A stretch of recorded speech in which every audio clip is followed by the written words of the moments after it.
Je pensais qu'en devenant prof, j'allais sauver tous les enfants. Sauf que je ne connaissais pas le système. Et quand je suis rentrée dans ce monde, j'ai compris que c'était pas toujours les profs le problème, mais bien le système qui était défaillant. Alors oui, ça paraît toujours brutal, ça paraît très agressif quand j'en parle, quand je le dis, mais c'est la vérité. Le système éducatif n'est pas bon.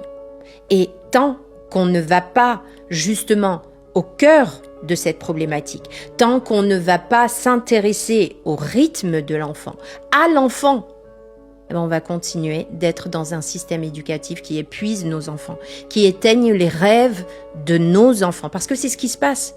Quand ils arrivent à l'école, les enfants, ils ont plein de rêves en tête. Et on finit par faire quoi? Leur dire: arrête de rêver, arrête de regarder par la fenêtre, arrête, mets-toi au travail. Impossibilité de réfléchir seul. Pourtant, on dit, de manière quand même très hypocrite, on développe l'esprit critique. Mais est-ce que réellement on le développe, l'esprit critique?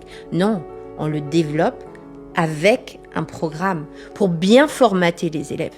Et ça, petit à petit, ça fait à l'âge adulte des personnes qui sombrent dans un burn-out, qui choisissent des métiers qui ne leur correspondent pas, qui font des choses qu'ils n'aiment pas forcément.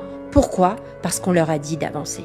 Et le danger dans tout ça, c'est que le parent va suivre ce qu'il connaît.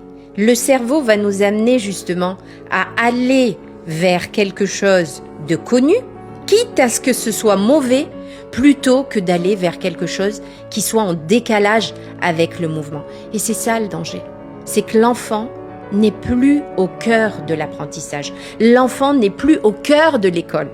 C'est le programme, la société qui va formater nos enfants pour en faire des petits moutons de la société.